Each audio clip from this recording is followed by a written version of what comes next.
Un, deux, trois, soleil. Rire avec Jésus. Hey, coucou toi, c'est Myriam. Tu te rappelles de la méditation qui expliquait ce qu'est la foi?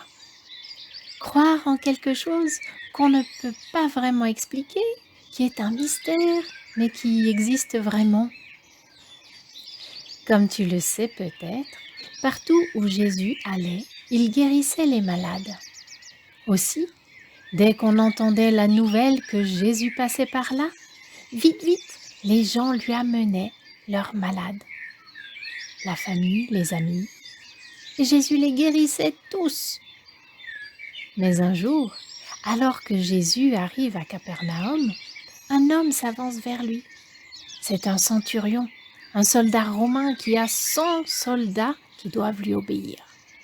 Il dit à Jésus que l'un de ses serviteurs est très malade et qu'il souffre énormément. Il va bientôt mourir. Jésus lui dit: Allez, on y va, je viens chez toi et je le guéris. Mais le centurion a tellement confiance en Jésus qu'il est sûr que si Jésus donne l'ordre à la maladie de partir du corps de son serviteur sera guéri. Il est convaincu que Jésus n'a pas besoin de se déplacer jusque dans sa maison et d'être avec son serviteur pour le guérir. Alors, il le dit à Jésus. Jésus est vraiment étonné de cette grande foi.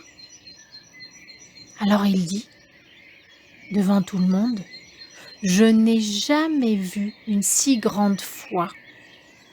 Va chez toi, grâce à ta foi, ton serviteur est guéri. Tu t'imagines la joie du centurion? Il est rentré à la maison et son serviteur était en pleine forme. Et toi? Le centurion avait la foi. Tu penses que son serviteur aussi? La Bible ne nous dit rien à ce sujet, mais certainement que s'il ne croyait pas en Jésus, il a dû être très touché lorsque son maître lui a raconté comment et par qui il avait été miraculeusement guéri alors qu'il allait bientôt mourir. Dans la Bible, nous lisons dans le livre de Romains au chapitre 10, le verset 17.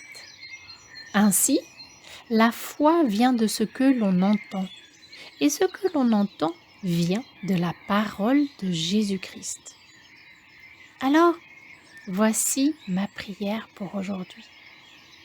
Jésus, c'est parce que j'ai entendu parler de toi, parce que l'on m'a raconté les histoires qui sont écrites dans la Bible, que j'ai commencé à vivre ma foi avec toi.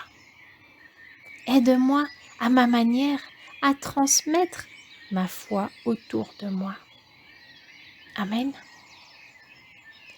Oui, le bouche à oreille fonctionne souvent bien. Mais n'oublie pas, pour témoigner, pour briller avec Jésus, il n'y a pas que parler qui compte. Il y a aussi tout ce que tu reflètes. Allez, à demain. Ciao, ciao.